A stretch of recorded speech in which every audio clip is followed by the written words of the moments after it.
ఇచ్చిన సాక్ష్యాన్ని బట్టి ఒకసారి దేవాది దేవునికి కృతజ్ఞతాస్తుతులు చెప్తామండి. హల్లెలూయా హల్లెలూయా. సౌభాగ్య సాక్ష్యం ఇచ్చిందంటే తన మేనగోడలు ప్రీతికి బాగాలేదు, బలహీనమైనప్పుడు హాస్పిటల్లో పెట్టారు. వెంటనే ఒక రోజులో ఇంటికి వచ్చిందని బిడ్డ సాక్ష్యం ఇచ్చింది. అలాగే ఆదివారం మనందరినీ కూడా ప్రార్థన చేయమని కోరింది. మన అనుదిన ప్రార్థనలో బిడ్డను జ్ఞాపకం చేసుకుంటూ వచ్చాము. ఇంతటి ఆరోగ్యం ఇచ్చిన దేవాది దేవునికి కృతజ్ఞతాస్తుతులు చెల్లిద్దామండి. వాక్యంలోనికి వెళ్దాం. మరి వాక్యం చూసుకుందాం. క్రిందట వారము కాకుండా ఆ పై వారము ఒక వాక్యాన్ని మనం జ్ఞానం చేస్తూ వచ్చాను. మరి అది మీకు జ్ఞాపకం ఉందని నేను అనుకుంటున్నాను. జ్ఞాపకం ఉందండి వాక్యము?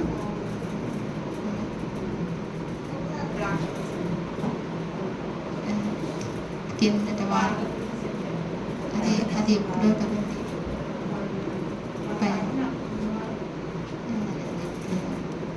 మొన్నటి వారం ఏ వాక్యం చెప్పానంటే దేవుని శోధించు కార్యములు. కిందటి వారం దేవుని శోధించు కార్యం, దేవుని శోధించు కార్యములు అనే అంశంలో మనము మొదటగా ఒక అంశం తీసుకుంటూ దేవుణ్ణి శోధించకూడదు అని 1 కొరింథీ 10లో మనం మూలవాక్యం చూసుకుంటూ అసలు ఎవరు శోధించారు, ఎలా శోధించారంటే నిర్గమాకాండంలోనికి వెళ్ళేటడికి ఎవరు శోధిస్తూ వచ్చారండి దేవుణ్ణి?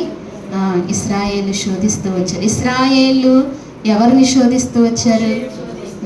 దేవుణ్ణి, మోషేని కూడా శోధిస్తూ వచ్చారు. అది మనం జ్ఞాపకం చేసుకుంటూ వచ్చాం. ఆ ఒక్క మాటనే జ్ఞాపకం చేసుకుంటూ మోషేని సనుకుంటే దేవుని సనుకున్నట్టు అని కూడా జ్ఞాపకం చేసుకుంటాం. ఎందుకంటే దేవుని ప్రతినిధిగా పంపించాడు ఇశ్రాయేల్ని విడిపించడానికి అని మనం జ్ఞాపకం చేసుకుంటూ వచ్చాం. కాబట్టి మిగిలిన విషయాలు కూడా మనం ఇప్పుడు జ్ఞాపకం చేసుకుందామండి. ఇశ్రాయేలు దేవునిపై సనుగుట వలన వారేమైనా లాభం చూసారా? వారేమైనా ఆశీర్వదింపబడ్డారా? వారేమైనా మేలు పొందుకున్నారా? చెప్పండి. సనగటం వల్ల ఏమొచ్చింది వారికి? సంహార దూత వాళ్ళని మధ్యలోనే రాలిపోయారు, అరణ్యంలోనే రాలిపోయారు. సర్పము చేత చంపబడ్డారు. వారికి ఏమొచ్చిందండి? మరణం వచ్చింది. అలాగా సనుగుడు అనేది మన జీవితాల్లో ఉండకూడదని, ఇశ్రాయేల్లో ఉన్న ఆ మనస్సు మనకు ఉండకూడదని పరిశుద్ధాత్మ దేవుడు మనకు జ్ఞాపకం చేస్తూ వచ్చాడు. అయితే ఇంకొక మాట కూడా మనం జ్ఞాపకం చేసుకుందాం. అదే నిర్గమాకాండంలో 17వ అధ్యాయము, నిర్గమాకాండము 17వ అధ్యాయము 7వ వచనం చూద్దాం. చూడండి. అప్పుడు ఇశ్రాయేలు చేసిన వాదమును బట్టి యెహోవా మన మధ్య ఉన్నాడో లేడో అని వారు యెహోవాని శోధించుటను బట్టి అతడు ఆ చోటికి మస్సా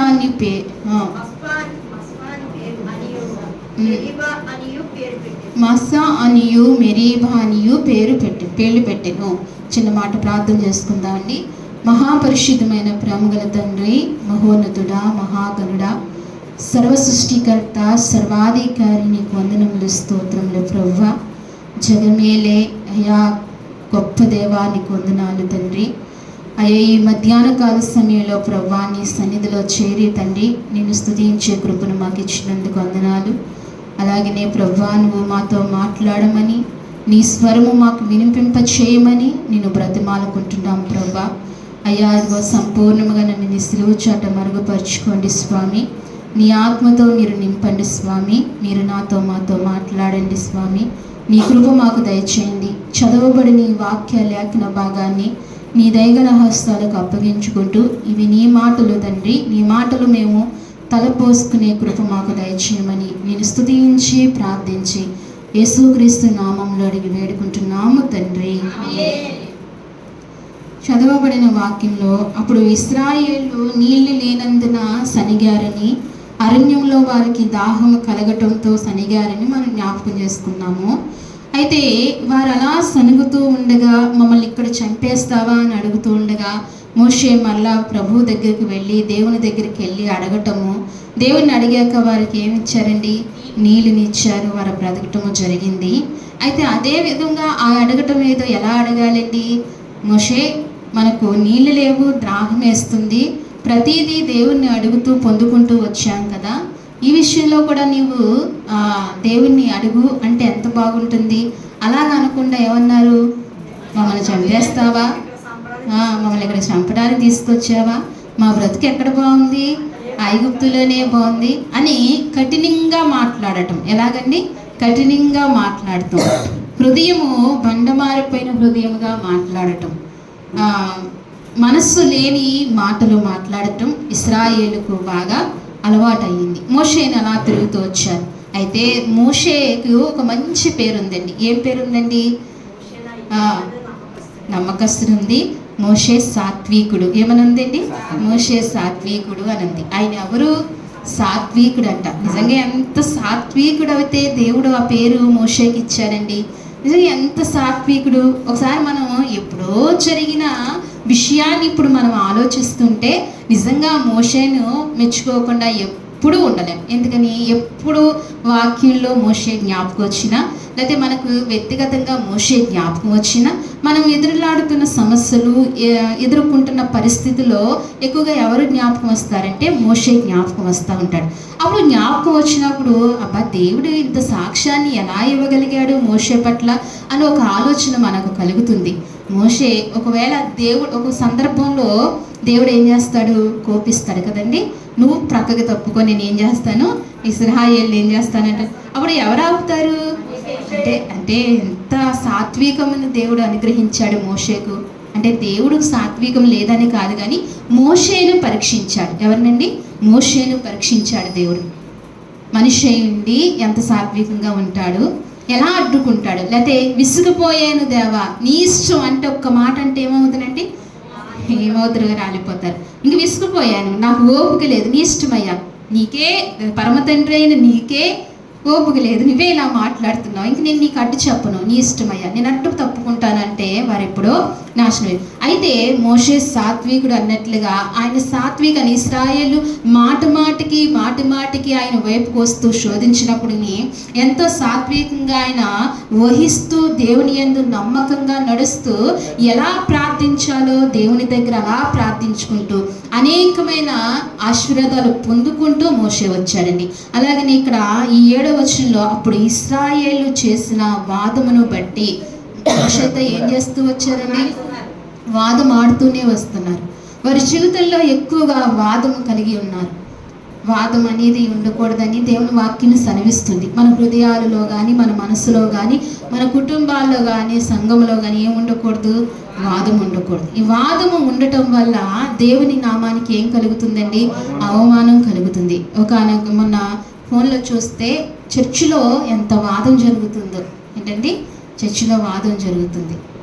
అసలు ఎటుపోతుందో క్రైస్తవ సమాజము అర్థం కాని పరిస్థితుల్లో ఉంటుంది. వాక్యమును మీరుతూ, వాక్యమును దాటుకుంటూ, వాక్యము తెలిసిన వారే, చిన్ననాటి నుండి దాంట్లో పెరిగిన వారే, వాక్య అనుభవం కలిగిన వారే అయినప్పటికీ ఏం కలుగుతుందండి, వాక్యానికి భిన్నంగా నడవటం జరుగుతుంది.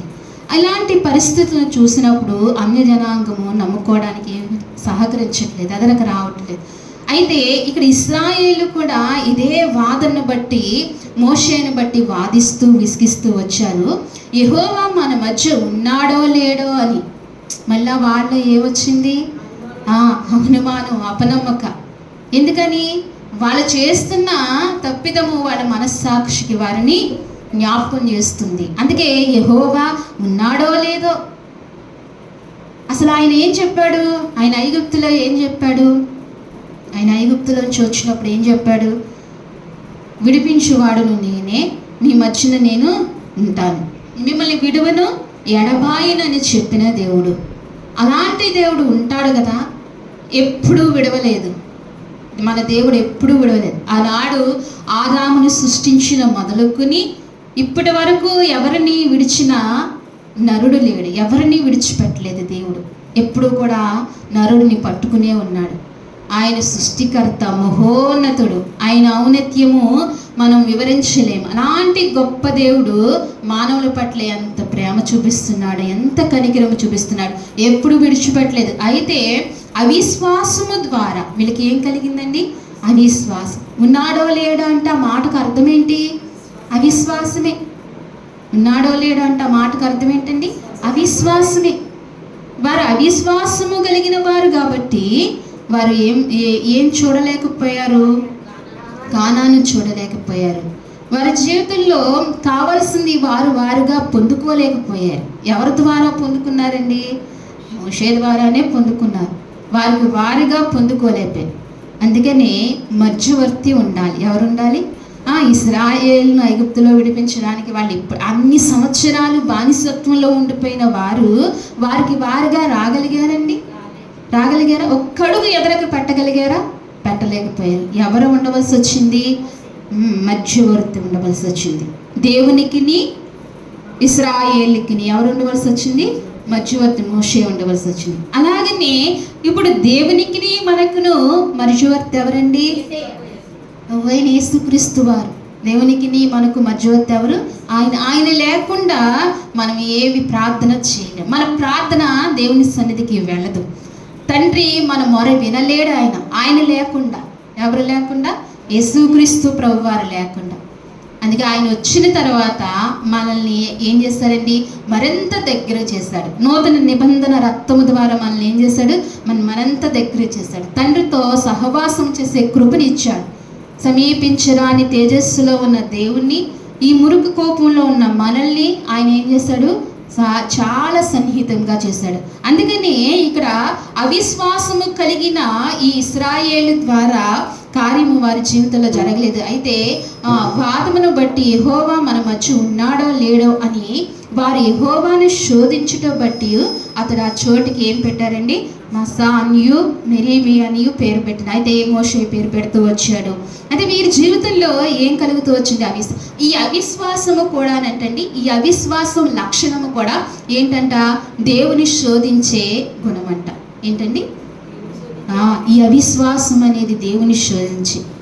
ఒకవేళ ఇశ్రాయేల్నే మనం అనుకుంటున్నాం, కానీ మన జీవితంలో మన పరిస్థితులు ఆలోచించినప్పుడు, అనేక పరిస్థితుల గుండా ప్రయాణం చేస్తున్నప్పుడు మన జీవితంలో ఎన్నో మార్లు అవిశ్వాసము కలగలేదండి? కలిగిందా లేదా? ఎన్నిసార్లు కలగలేదు? ఎన్నో మార్లు మన జీవితంలో అవిశ్వాసం. అప్పుడు ఆ మనస్సు ఏమైందండి? ఆ మనస్సు ఏమైంది? దేవుని శోధించినట్లయింది. ఏమైంది? దేవుని శోధించినట్లు. మనం అనుకుంటున్నాం అప్పుడు ఇశ్రాయేల్నే శోధించారేమో అని అనుకుంటూ మనం ఈ వాక్యాలు వింటూ మన జీవితాలు గడిపేస్తున్నాం. అయితే వాళ్ళు అప్పుడున్నారు, ఇప్పుడు మనకి ఏం చెప్తున్నారు? వాళ్ళ ద్వారా ఏం చెప్తుంది దేవుని వాక్యము? బుద్ధి చెప్తుంది కదా. వాళ్ళ ద్వారా మనకి ఏం చెప్తుందండి? బుద్ధి చెప్తుంది. అవిశ్వాసం ద్వారా దేవుని శోధించినట్లే మొదటగా మనం మాట్లాడుకుందాం. మొదటి వారం అప్పుడు ఏంటండి? దేవుని సనగటం ద్వారా దేవుని శోధించినట్లు. ఈ అవిశ్వాసం అనే హృదయం కలగటం వల్ల కూడా ఎవరిని శోధించినట్లు? దేవుని శోధించిన. ఏ పరిస్థితుల్లో మన జీవితంలో ఏమి రాకూడదు? అవిశ్వాసం రాకూడదు. ఎన్ని కోల్పోయినా ఈ అవిశ్వాసం అనేది రాకూడదు. అంత మాట ఎందుకు? యోబుని మనం జ్ఞాపకం చేసుకుంటే యోబు జీవితంలో సకలము కోల్పోయాడని దేవుని వాక్యం సెలవిస్తుంది. సకలము ఆయన అనుభవించిన వాడు. అన్నిటిలో చాలా ఊజు దేశంలో ప్రాముఖ్యమైన ధనికుడై ఉన్న యోబు ఏమైపోయాడండి? సకలము ఏమైపోయాడు? కోల్పోయాడు. అతని జీవితంలో అవిశ్వాసము ఇంతైన నీసమైనను చోటు చేసుకోలేదు. అవునంటారా? కాదంటారా? అస్సలు చోటు చేసుకోలేదు. తను దూషింపబడ్డాడు. తన భార్య ఏమందంటండి? దేవుని దూషించి ఇంకా మరణం కమ్ము. ఇంకేముంది? ఎవరు చెప్పారు? తన సగభాగము చెప్పింది. బాధను భరించే ఆమె, సహించే ఆమె ఏం చెప్పిందండి? ఇంకా మరణము కమ్ము, ఇంకేముందిలే, నువ్వు బ్రతికి ఏమి ఉపయోగం లే, అన్నీ కోల్పోయినాయి. యోబు ద్వారానే అన్నీ అనుభవించింది ఆమె. అంటే ఇక్కడ అర్థం అవట్లేదా? మానవ మనసు ఎలాంటిదో అని. ఎలాంటిదండి? ఉన్నప్పుడు ఒకలాగా, లేనప్పుడు ఒకలాగా, పరిస్థితుల గుండా వెళ్తున్నప్పుడు ఒకలాగా. అంతేంటి? మానవ మనస్సు ప్రభావం ఇలాంటిది. యోబు భార్య ఇలా అంటుండగా యోబు మాత్రము ఇంతైనను అవిశ్వాసం తన జీవితంలో కలగలేదు. కాబట్టి యోబు మరలా ఏమైపోయాడండి? యోబు మరలా ఏమైపోయాడు? అధికముగా మేలు పొందుకున్నాడు, నూరంతలుగా మేలులు పొందుకున్నాడు. దేవునికి మహిమ కలుగును గాక. మన జీవితంలో కూడా అవిశ్వాసం అనేది చోటు చేసుకోకపోతే గనక మనము కూడా ఏం పొందుకుంటామండి? అధికమైన మేలులు పొందుకుంటాం, నూరంత మేలులు మనం పొందుకుంటాం. నష్టపోయాము, లేకపోతే దిగజారిపోయాము, కృంగిపోయాము, వ్యాధిగ్రస్తులం అయిపోయాము అనుకుంటున్నాము. కానీ దేవుడు ఏం చూపిస్తున్నాడండి మన పైన? అవిశ్వాసము మన హృదయంలోనికి రాకపోతే కనుక దేవుడు ఏం చేస్తాడు? మనల్ని నూరంతలుగా మనల్ని దీవిస్తూ ఉంటాడు, రెండంతల ఆశీర్వచనాలు మనకు అనుగ్రహిస్తూ ఉంటాడు. ఆమేన్. అందుకే మన జీవితంలో ఏం ఉండకూడదండి? అవిశ్వాసం అని. ఎట్టి పరిస్థితుల్లో అవిశ్వాసం ఉండకూడదు. అవిశ్వాసం లేని భక్తులు ఎంతోమంది జీవిస్తూ వచ్చారు. వారికి ఇంకా ఏ మార్గము లేదు, ఏ దారి లేదు అనుకున్న భక్తులు, ఇంకా మరణమే శరణము అనుకున్న భక్తులు కూడా వారి జీవితంలో ఏమి రాలేదండి? అవిశ్వాసం రాలేదు. షడ్రకు, మేషకు, అబేద్నెగోలు ఎక్కడికి వెళ్ళిపోయారు? అగ్నిగుండంలోనికి వెళ్ళిపోయారు. వెళుతూ ఉండగా అగ్నిగుండంలో పడవేస్తూ ఉండగా పడవేసిన వ్యక్తులు కాలిపోయారు. కానీ ఆ వేడి కూడా, సెగ కూడా వీరికి తగలలేదు, ఆ వాసన కూడా వీరి ఒంటికి రాలేదు. ఎందుకనండి? వారి జీవితంలో ఏమీ లేదు. వారి జీవితంలో అవిశ్వాసము లేదు. ఏమి లేదండి? వారి హృదయంలో అవిశ్వాసం లేదు. మనం ఎన్నటికీ అవిశ్వాసముగా ఉండటానికి వీలు లేదు. ఎందుకంటే దేవునికి ఇష్టం లేని మనసు. ఏ మనసు? దేవునికి అవిశ్వాసం అనేది దేవునికి ఇష్టం. దేవుని బిడ్డలుగా మారిన తర్వాత, ఆయన రక్తంలో కడగబడిన తర్వాత, ఆయన సొత్తుగా మనం అయిపోయిన తర్వాత విశ్వాస వీరులుగానే మన జీవితాన్ని ఏం చేయాలి? కొనసాగించుకోవాలి. అసలు ఎంత మాత్రము అవిశ్వాసం మన జీవితంలో చోటు చేసుకోవడానికి లేదు. ఎట్టి పరిస్థితుల్లో మన ఈ మధ్యనే ఒక సేవకునికి 2 కుమారులు చనిపోయారండి. ఎవరండి? 2 కుమారులు చనిపోయి, ఒక్కసారి 2 కుమారులు చనిపోతే ఆ సేవకుడు ఇచ్చే అసలు సాక్ష్యము, మాటలు ఎలా ఉన్నాయంటే ఎంత మాత్రము అవిశ్వాసంగా అతను ఆయన మాట్లాడలేదు. నా బిడ్డలు ఎక్కడున్నారు ఇప్పుడు? తండ్రి సన్నిధిలో ఉన్నాడు. నా తండ్రి సన్నిధిలో బిడ్డలు ఉన్నారు. ఇక్కడుంటే నా దగ్గర ఉంటారు, అక్కడుంటే నా తండ్రి దగ్గర ఉంటారు. ఇప్పుడు వారు నా కొరకు, నా పరిచర్య కొరకు భారంగా దేవునికి అసలు ఎంత ధైర్యం అండి! ఒక్క బిడ్డను కాదు, 2 బిడ్డలను ఒక్కసారే పోగొట్టుకున్న ఆ తల్లిదండ్రుల హృదయం ఎంతగా ద్రవిస్తుందండి, ఎంత అంటే వారు బిడ్డల కన్నా ఎవరిని ఎక్కువగా ప్రేమించారు? దేవుని ప్రేమించారు బిడ్డల కన్నా. వారి విశ్వాసము ఏ స్థాయిలో ఉందో చూడండి. అంటే ఆ కష్టంలో కృంగిపోలేదు. ఎందుకయ్యా? ఒక ప్రశ్నించవచ్చు, ఎందుకయ్యా నా 2 బిడ్డల్ని ఒకసారిగా తీసుకున్నావు? 2 మగబిడ్డలు సేవలో చక్కగా కొనసాగుతున్నారు, సేవలో ఉంటున్నారు, కానీ ఎందుకయ్యా అని ప్రశ్నించలేదే అసలు ఆ దైవజనుడు. ఇట్టు మనసు కలిగిన వారు. అంటే మనం ఎటువంటి పరిస్థితుల్లో ఉన్నా, మనుషుల్ని కోల్పోయినా, ఆరోగ్యము కోల్పోయినా, ఆస్తి నష్టము కలిగినా, కుటుంబ బలహీనమైపోయినా, అవమానాలు ఎదురైనా, ఎట్టి పరిస్థితుల్లోనైనా ఎవరిని విడనాడకూడదండి? మన దేవుణ్ణి విడనాడకూడదు. మన జీవితంలో, మన మనసులో ఏమి రాకూడదు? అవిశ్వాసం అనేదే రాకూడదు. అప్పుడే మనం బలంగా జీవించగలుగుతాము. మన జీవితం, ఆత్మీయ జీవితం, క్రైస్తవ జీవితాన్ని కొనసాగించుకోగలుగుతాం. ఎంత మాత్రం అవిశ్వాసం చోటు చేసుకున్నా, ఎందుకు మునిపే బాగుంది కదా నా జీవితము, ఇందులోకి వచ్చిన తర్వాత, దేవునిలో కలిగిన తర్వాత ఇట్టి పరిస్థితి అయిందని మనలో ఒక్కొక్కటి ప్రారంభం అవుతూ ఉంటుంది. అది ఎవరికి చోటు ఇచ్చినట్టండి? అపవాదికి చోటు ఇచ్చినట్టే. ఇంకా ఈ మేలు పొందుకోలేము, తర్వాత ఏ మేలు పొందుకోలేమండి? మన ఆత్మను రక్షించుకునే మేలును కూడా మనము ఎంత మాత్రము ఆడికి అవకాశం ఎన్ని సమస్యలైనా నేను ఎదుర్కొంటాను, నా సర్వోన్నతుడు నాతో ఉన్నాడు, నాకు సహాయం చేస్తాడు, నా జీవితంలో అవిశ్వాసం రానీకు సాతానా పో అని మనము చెప్పగలిగితే గనక, మన సమస్యల్లో, మన ఇరుకుల్లో, ఇబ్బందుల్లో చెప్పగలిగితే గనక మన విశ్వాస స్థాయి దేవుడు ఏం చేస్తాడండి? పెంచుతూ వస్తాడు, మేలు చూస్తూ వస్తాం. అందుకే అవిశ్వాసము ద్వారా ఏంటండి? దేవుని శోధించే కార్యము. ఇది మనకు రాకూడదని ఇశ్రాయేలులో చాలా ఎక్కువగా ఉంటూ వచ్చింది, ప్రతిసారి ఉంటూ వచ్చింది. అది మన జీవితంలో ఉండకూడదని దేవుని వాక్యం సెలవిస్తుంది. అయితే సంఖ్యాకాండంలో నేను ఎదురుకి వెళ్తున్నానండి. సంఖ్యాకాండము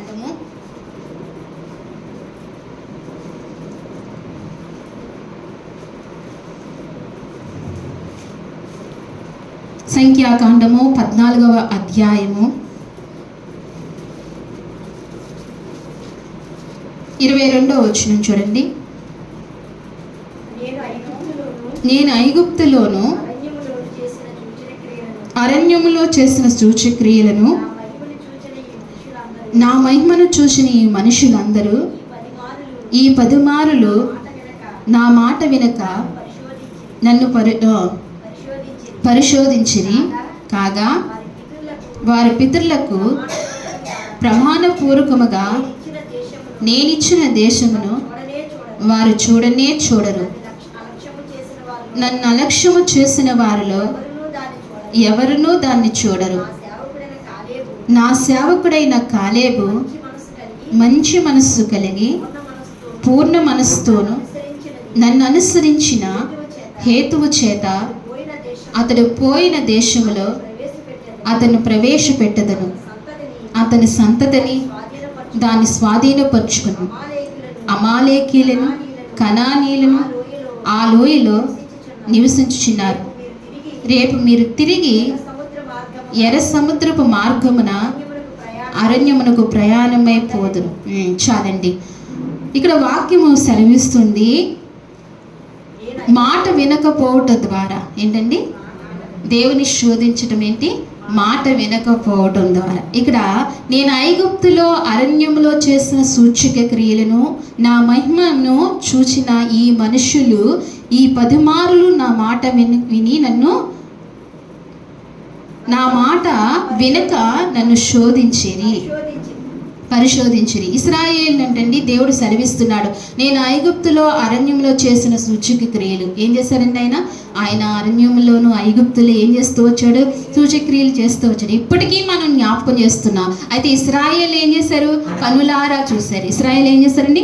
కనులారా చూశారు. దేవుడు అంటున్నాడు, ఈ దేవుడు అంటున్నాడు, ఏమంటున్నాడంటే ఆ సూచక క్రియలను నా మహిమ చూపిన ఈ మనుషులందరూ, దేవుడు ఏం చేశారండి? ఆయన మహిమ చూపాడు.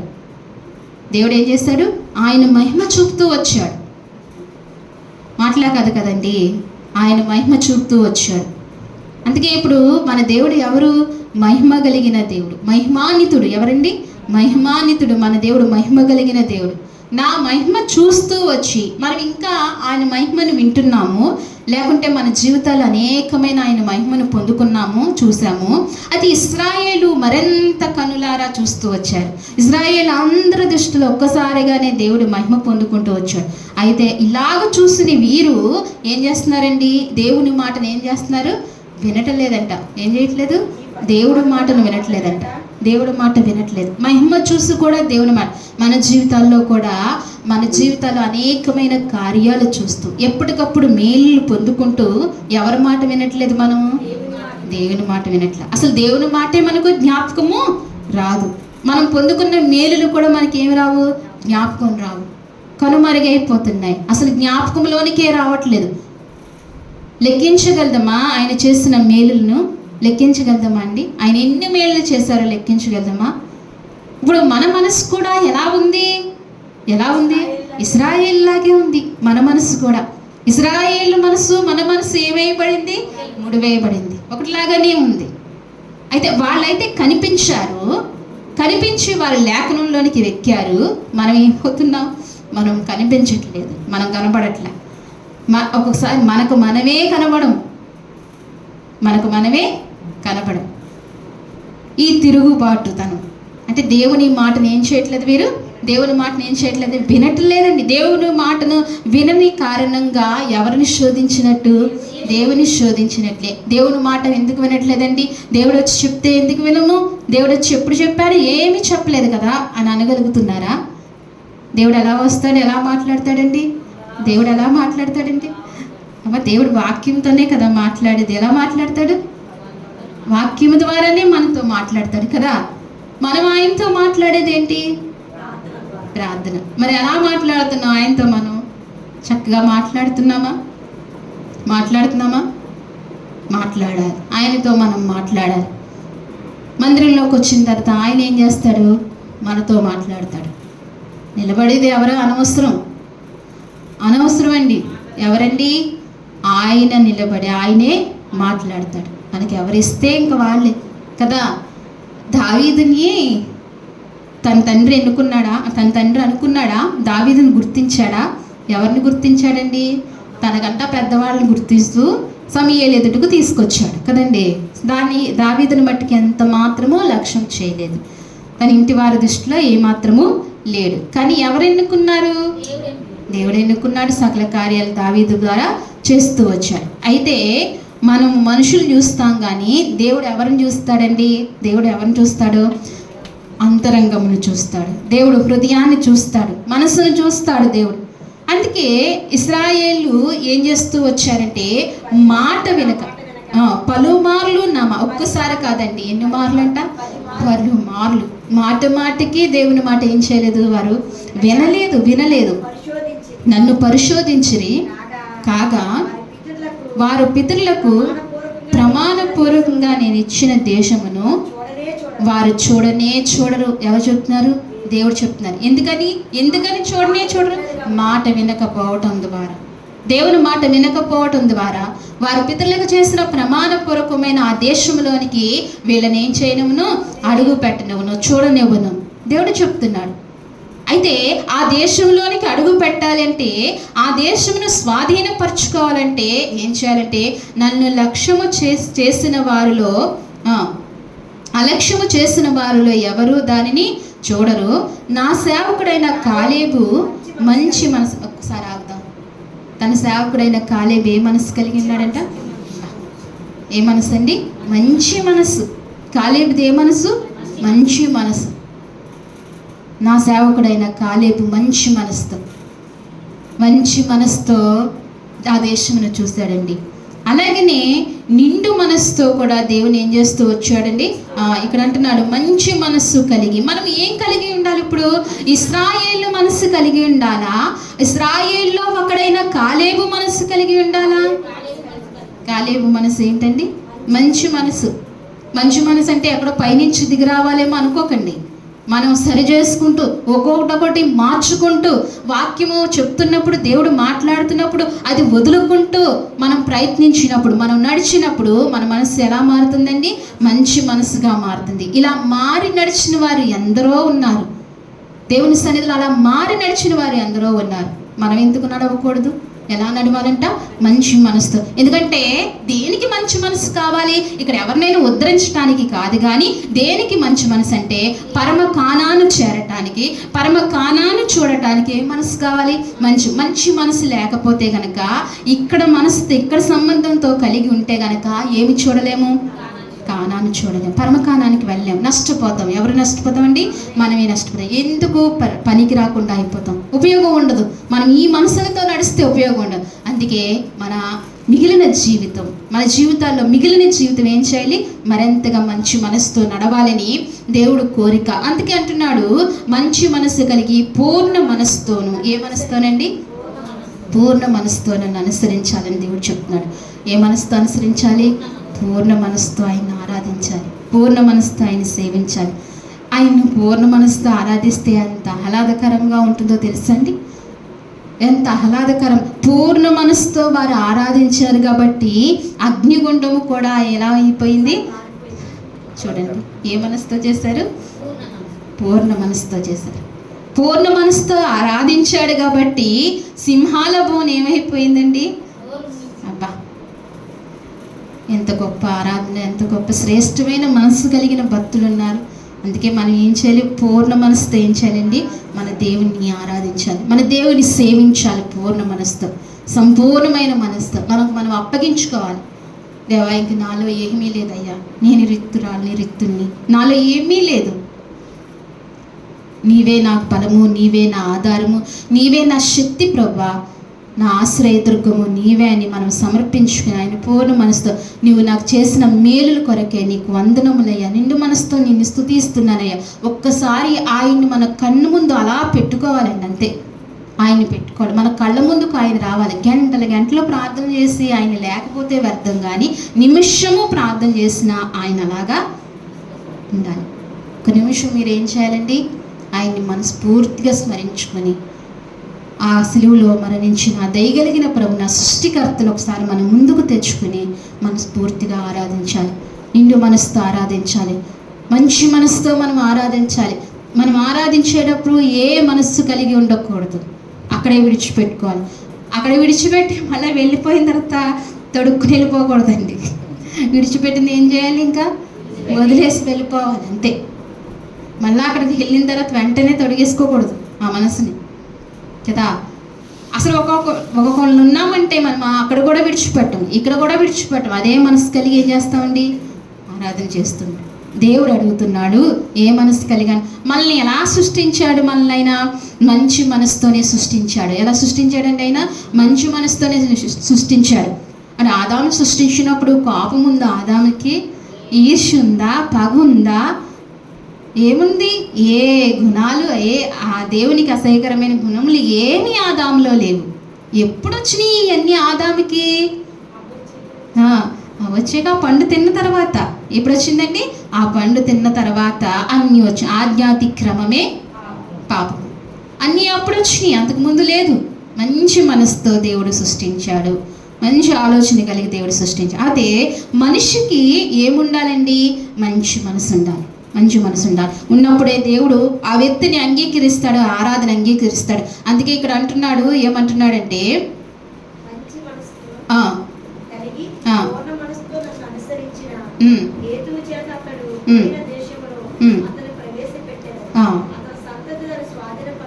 నన్ను స్వాధీనపరుచుకుందరు.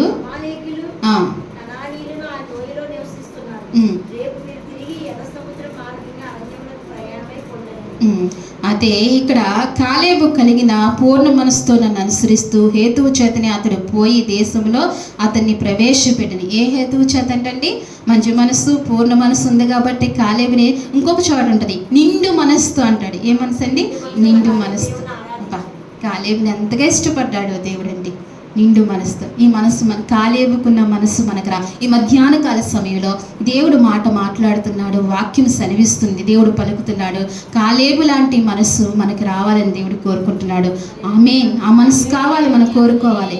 మాటలు విన్నప్పుడు భక్తుల మనసును మనం కోరుకున్నప్పుడు ఆ మాటలు మన జీవితంలో నెరవేరుతాయి. అందుకే మాట వినకపోవడం కూడా ఏంటంటండి? దేవుణ్ణి శోధించడమే. దేవుణ్ణి ఏం చేయటం అంటండి? దేవుని శోధించడమే మాట వినకపోవడం ద్వారా. అందుకే ఇంకొక మాట నేను చూపిస్తాను, ఇంకొక మాట చూపించి నేను ముందుకెళ్తాను. కీర్తన గ్రంథము 95వ కీర్తన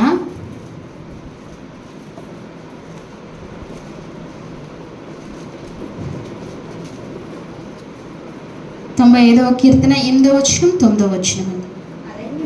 అరణ్యమందు మెరీబా యొద్ద మీరు కఠినపరుచుకున్నట్లు మాసా దినమునందు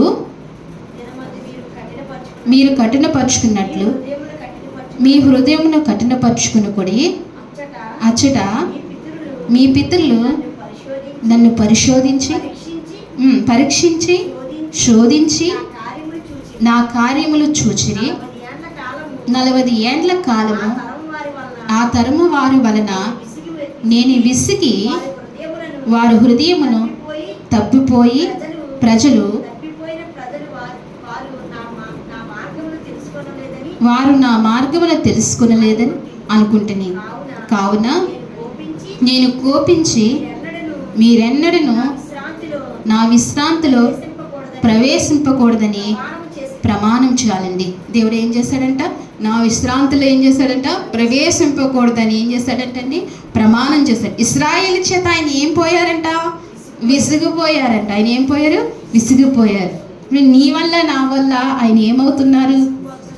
విసిగిపోతున్నారా లేదా సంతోషపడుతున్నారా? ఆయన విసిగిపోతున్నారు. ఇశ్రాయేలు చేత నేను విసిగిపోయానని చెప్తున్నాడు. ఎవరండి?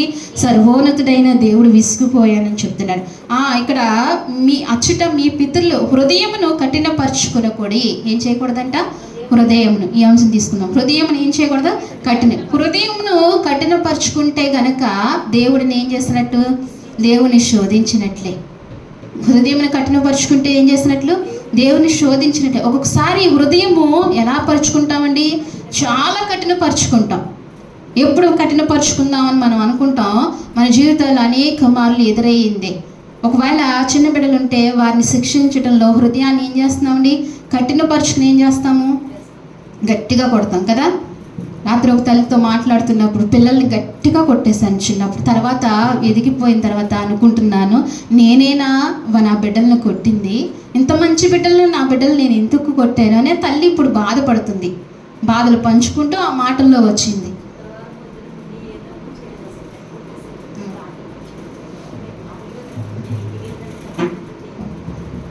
అది కదా. మరి ఒక్కొక్కసారి మన హృదయం ఏమైపోతుంది? కఠినపరుచుకుంటాం. కొన్ని విషయాలు కఠినపరుచుకుంటాం. అనుకుంటాం, నేను కఠినపరుచుకోకపోతే ఈ విషయం పెద్దదవుతుందేమో, లేదా ఈ విషయము పిల్లల మార్గంలో ఉండరేమో అని కఠినపరుచుకుంటూ ఉంటాం. కానీ దేవుడు అంటున్నాడు, ఏమంటున్నాడండి? దేవుడు హృదయాన్ని ఏం చేయొద్దంటున్నాడు? కఠినపరుచుకోవద్దంటున్నాడు. ఎంత మాత్రమో కఠినపరుచుకోవద్దంటున్నాడు. కఠినపరుచుకున్న హృదయము దేవుణ్ణి ఏం చేస్తున్నట్టంట? దేవుణ్ణి శోధించినట్లే. ఒకసారి కఠినపరుచుకుంటే అదే అలవాటు అవుతూ ఉంటుంది. కఠినపరుచుకుంటూనే ఉంటాం. దేవుడు మనసు కఠినపరుచుకునే మనసు అండి? చెప్పండి. దేవుడే కఠినపరుచుకుంటే ఆయన కుమారుని పంపిస్తాడా ఇక్కడికి? కదండి. ఒకవేళ ఆదాము తప్పు చేశాడప్పుడు ఆ తప్పు అలా ఉన్నప్పుడు ఆదాము ద్వారా తప్పు వచ్చింది. మరలా యేసుక్రీస్తు ప్రభుని ఈ లోకానికి పంపించకపోతే ఆ తప్పుదము ఏమవుతుందండి? అలాగే వేలుబడి చేస్తూ ఉంటుంది. ఒకవేళ దేవుడు నాకెందుకులే అని ఆయన కఠినపరుచుకుని ఉంటే ఈనాడు మనం నిత్యరాజ్యంలోనికి చేరటానికి అవకాశం లేదు. అందుకనే దేవుని కఠినపరుచుకుంటే కనుక దేవుని ఏం చేసినట్టంటండి? శోధించినట్టు. ఎప్పుడైనా మన హృదయం కఠినపడుతూ ఉన్నప్పుడు వెంటనే మోకరించి ఏం చేయాలి? ప్రార్థన చేయాలి. ప్రభువా, ఈ చీకటి నాలోంచి తీసివేయ, ఆ చీకటి నాలోంచి తీసివేయ అని అడగకపోతే ఆ చీకటి వెళ్ళకపోతే ఎవరు నష్టపోతామండి? మనమే నష్టపోతాం. కఠినపరుచుకునే హృదయాన్ని నాలోంచి తీసివేయ. చాలా నెమ్మది కలిగిన, మృదువు కలిగిన హృదయము నాకు ఇవ్వయ్యా, నెమ్మది కలిగిన మనస్సు నాకు ఇవ్వయ్యా అని ప్రభువుని అడిగినప్పుడు ఆ కఠిన హృదయం ఏమవుతుందండి? తొలగిస్తాడు.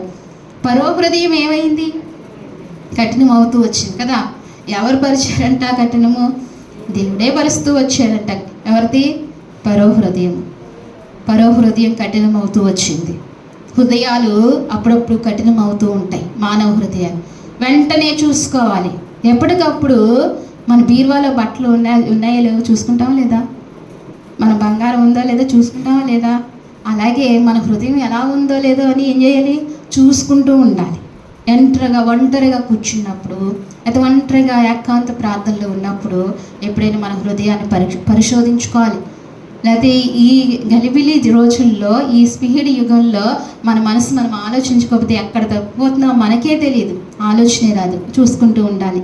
ఉదయం నుంచి సాయంత్రం అయిపోయిన తర్వాత సాయంత్రం పడుకునే ముందైనా అలా మంచం మీదకి వాళ్తూ నిద్రలోకి వెళ్ళే ముందైనా ఈరోజు ఉదయం నుంచి నేను ఎలా నడిచాను? నా హృదయం ఎక్కడ కఠినమైంది? నా హృదయం ఎక్కడ భారంగా ఉంది అని. ఎవరో నన్ను బాధ పెట్టారని జ్ఞాపకం చేసుకుంటూ ఉంటాం, కానీ మనం ఎవరిని బాధ పెట్టామని ఎప్పుడైనా జ్ఞాపకం చేసుకుంటావా? ఏ మనుషుడైనా జ్ఞాపకం చేసుకుంటాడా? బాధపడిపోయిన హృదయాన్ని ఏం చేస్తుంటాము? బాధపరిచిన వారినే జ్ఞాపకం చేసుకుంటుంటాం. వారి మాట వల్ల లేకపోతే వారి వల్ల నేను బాధపడ్డాను అనుకుంటూనే ఉంటాం, కానీ నేను ఎంత బాధపరిచాను, నేను ఎవరిని బాధపరిచాను అని ఎప్పుడైనా పోయి నేను నా దేవుడిని ఏ విషయంలో బాధపరిచానని ఆలోచిస్తున్నామా? ఆలోచన చేయము. ఆలోచనకి రాదు మనకు. ఎందుకు రానీయుడు? వస్తే గనక ఈ ఆలోచన వచ్చి మనం సరి చేసుకుంటే ఎవరికి దగ్గర అయిపోతాము? దేవునికి దగ్గర అయిపోతే ఎవరు మార్చలేడండి? అపవాది అసలు మార్చలేడు. మనం దేవునికి దగ్గర అయ్యేవాళ్ళు ఆడు మార్చలేడు. ఏం చేయాలనుకుంటాడు? దేవునికి దూరం చేయాలనుకుంటాడు. అంటే మన శరీరం దూరం చేయడు, కానీ ఏం దూరం చేస్తాడు? మన మనస్సును దూరం చేస్తాడు. హృదయాన్ని కఠినపరిచి, హృదయాన్ని చాలా భారంగా మార్చేసి ఏం చేస్తాడని దేవునికి దూరం చేస్తాడు. అందుకే మన హృదయాన్ని ప్రతిరోజు పరీక్షించుకోవాలి. సాయంకాలం పడుకునేటప్పుడు నా హృదయం ఎలా వెళ్ళింది, ఎటు వెళ్ళింది? ఉదయం నుంచి నేను ఎవరిని బాధ పెట్టాను, ఏ విషయంలో దేవుని దుఃఖించాను అని ఆలోచించుకుని, క్షమించు ప్రభువా, రేపటి దినాన్న నాకు నువ్వు ఇచ్చిన ఆయుష్ని బట్టి నేను అటు వెళ్లకుండా సహాయం ఇచ్చే ప్రభు అని ప్రభువుని అడిగి మనం ప్రార్థన చేసుకునే వారంగా ఉండాలి. దేవుని శోధించే కార్యాలు ఎన్ని జ్ఞాపకం చేసుకున్నామండి? 3 ఏంటి చెప్పండి ఇవి? మొదటిగా ఏంటి? ఇశ్రాయేలు ఏం చేస్తూ వచ్చారు? సనుగుతూ వచ్చారు. రెండో కార్యం ఏంటండి? అవిశ్వాసం కదా. అవిశ్వాసం మన హృదయంలో ఉంటే దేవుడిని ఏం చేసినట్టు? శోధించినట్టే. మూడవది ఏంటండి?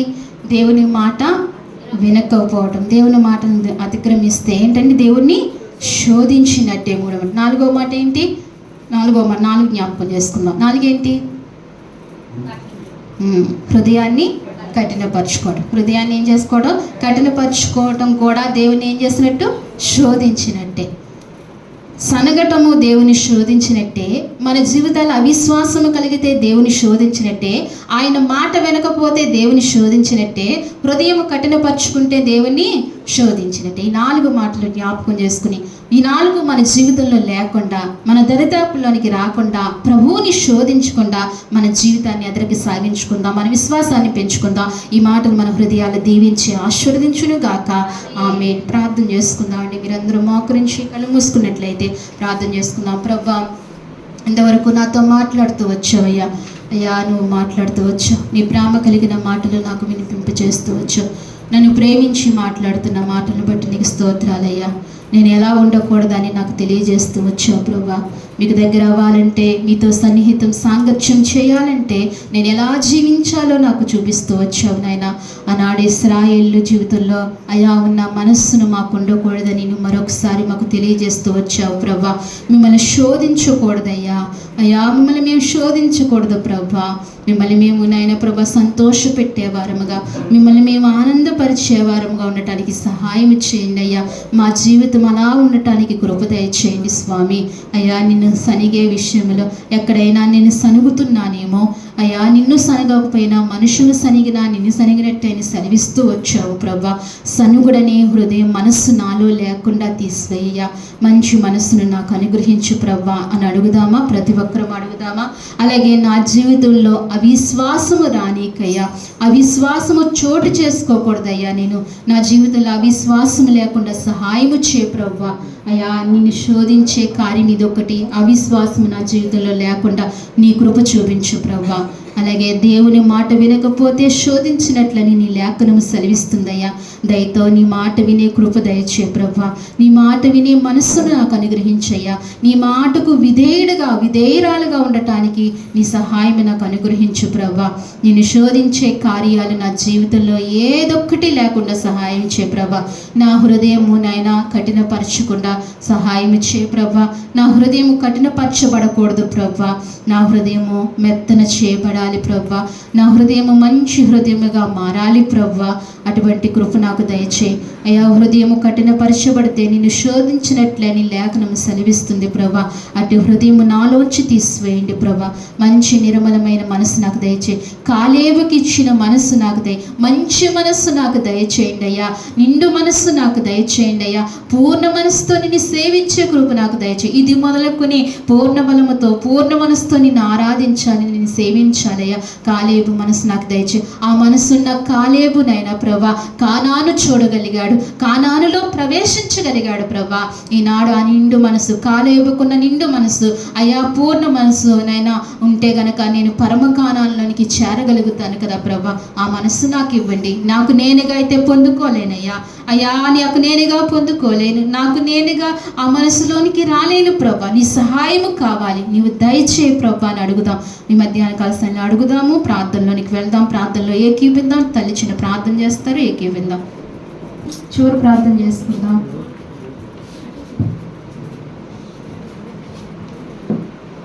మహాపరిశుద్ధమైన ప్రేమగల తండ్రి, మహాగరుడ, మహోన్నతుడ, మీ ఘనమైన ఉన్నతమైన పరిశుద్ధమైన నామానికి వందనాలు, స్తోత్రాలు. గడిచిన నా ప్రభు పరిశుద్ధ దినము నుంచి నా ప్రభు పరిశుద్ధ దినం వరకు కూడా మీ సజీవమైన రెక్కల చోటున మీరు భద్రపరిచినందుకే మీకు వందనాలు, స్తోత్రాలు అయ్యా. ఇదిగో మరి ఆదివారం ఆరాధనలో ప్రభా నన్ను సజీవులుగా ఉంచావు తండ్రి, నీకు స్తోత్రాలు. సజీవులే కదా నన్ను స్తుతించును, నన్ను స్తుతించునా అని నీ లేఖనం సెలవిచ్చిన రీతిగా నన్ను సజీవుల గుంపులో ఉంచినందుకు, నిన్ను స్తుతించే కృపాభాగ్యము నాకు అనుగ్రహించినందుకు, నా బ్రతుకు కాలంలో నువ్వు ఇస్తున్న శ్రేష్టమైన భాగ్యాన్ని బట్టి నీకు స్తుతులు చెల్లించుకుంటున్నాను తండ్రి నాయన. అంతేకాదు నేను ఇంతవరకు నిన్ను ఆరాధించిన బిడ్డలు మీరు జ్ఞాపకం చేసుకోండి నడిపించుకోండి స్వామి. అయ్యా, మొదటి ప్రార్థన నుంచి చివరి ప్రార్థన వరకు నీ ఆత్మ సహాయంతో మీరు నీ సన్నిధిలో నడిపించుకున్నారు. నీ ఆత్మతో మాకు నాయన సహాయపడుతూ వచ్చినందుకు నీ స్తోత్రాలు. వచ్చిన నీ ప్రియులు మీరు జ్ఞాపకం చేసుకోండి. ఒక్కొక్కరిని ఒక్కొక్క బిడ్డను మీరు దీవించండి, ఆశీర్వదించండి ప్రభా. నీ సన్నిధికి వచ్చిన వారిని ఎంత మాత్రము త్రోసివేసే దేవుడు కాదు. నీ సన్నిధిలో సుఖ సంతోషములు ఉన్నవి ప్రభా. నీ సన్నిధిలో నిత్య సుఖములు ఉన్నవన్నీ సెలవిస్తున్నావు ప్రభా. నిత్య సుఖములు నీ బిడ్డలకు అనుగ్రహించండి అయ్యా. ఇదిగో మరి నిన్ను ఆరాధించడానికి, నిన్ను గణపరచడానికి వచ్చిన నీ బిడ్డలను సంపూర్ణంగా మీరు దీవించి ఆశీర్వదించండి. ఎవరైతే బలహీనంగా ఉన్నారో వారిని బలపరిచి మీరు పంపించండి. ఎవరైతే అసమాధానం కలిగి వచ్చారో సమాధానం ఇచ్చి పంపించండి. ఎవరైతే ఏ అవసరత కలిగి వచ్చారో అవసరతలు మీరు తీర్చండి ప్రభా. అయ్యా, ఇదిగో నీ మందిర మహిమ దీవులతో నీ బిడ్డలను నింపి పంపించమని అడుగుచున్నాను ప్రభా. వారి కష్టాజితంలోంచి తీసుకొచ్చిన కానుకలు మీరు జ్ఞాపకం చేసుకోండి. వారి హృదయపూర్వకంగా అర్పించిన అర్పణలన్నీ కూడా మీరు దీవించి ఆశీర్వదించండి. వారిని, వారి కానుకలను, అర్పణలు అంగీకరించమని, వారిని బహుగా దీవించి ఆశీర్వదించమని, ఈ వారం అంతట్లో వారికి కావలసినంతనైనా ప్రభనైనా అయ్యా ఇదిగో మరి జీవించే కృప వారికి దయచేయండి. వారి అవసరతలన్నీ తీర్చమని, ప్రతి ఒక్క అవసరత క్రీస్తు నామములో తీర్చి నీ మహిమ పొందుకోమని ప్రార్థిస్తున్నాను. అయ్యా, నీ వచ్చిన నీ బిడ్డలను, వారి బిడ్డల దీవెనలు, వారి బిడ్డల కుటుంబాలు పొందుకోవటానికి సహాయం చేయమని, వారి కుటుంబాలన్నిటినీ మీరు జ్ఞాపకం చేసుకుని పేరు పేరు పెద్దలందరినీ చిన్నల వరకు దీవించి ఆశీర్వదించమని, నీ కృప దయచేయమని, అలాగే మేము మళ్ళీ కలుసుకునే పరంతరము నీ కృప మాకు తోడుగా ఉంచండి. శుక్రవారం ఉపవాస కొడుకులో తిరిగి ఆదివారం ఆరాధించట్లో నీ సహాయపడండి. సంఘ బిడ్డలందరినీ మీరు జ్ఞాపకం చేసుకోండి. సంఘ బిడ్డలను ప్రత్యేకంగా దీవించండి ప్రభా. వారి అవసరతలు తీర్చండి ప్రభా. ఇదిగో తండ్రి, మానేసిన బిడ్డలతో మీరు మాట్లాడి నడిపించండి ప్రభా. నీ సన్నిధిలో నెమ్మది ఉంటుంది ప్రభా. నెమ్మది వారు పొందుకోవాలి ప్రభా. ప్రతి బిడ్డ పొందుకోవాలి, ప్రతి బిడ్డ దీవించబడాలి ప్రభా. నీ సన్నిధికి మరలా నడిపించమని అడుగుచున్నాను ప్రభా. సహాయం చేయండి. సకల లోకనైన ప్రభా, భక్తులందరూ కూడా నిన్ను ఆరాధిస్తుండగా తండ్రి, వారి ఆరాధనతో మీరు తోడుగా ఉండి, మా ఆరాధనతో కూడా మీరు తోడుగా ఉన్నందుకు నీకు స్తోత్రాలు చెల్లించుకుంటూ అయ్యా, ఈ ఆరాధన అంతటినీ మీరు జ్ఞాపకం చేసుకుని మమ్మల్ని అందరినీ దీవించి ఆస్వాదించి మా గృహాలకు పంపించమని స్తుతించి ప్రార్థించి మా ప్రియరక్షకుడైన యేసుక్రీస్తు నామములో అడిగి వేడుకుంటున్నాము తండ్రి, ఆమేన్. మన తండ్రి అయిన దేవుని ప్రేమయు, కుమారుడైన యేసుక్రీస్తు కృప, పరిశుద్ధాత్మ అన్యోన్య సహవాసం మనకు, మన కుటుంబాలకును, సార్వత్రిక సంఘమునకు ఇప్పుడు ఎల్లప్పుడూ సదాకాలము దేవుడు తోడైంది నడిపించును గాక, ఆమేన్. యేసురక్తమే సిలువ, యేసురక్తమే జయం, ప్రవేశరక్తం సంపూర్ణమైన విజయం కలుగును గాక, ఆమేన్, ఆమేన్, ఆమేన్.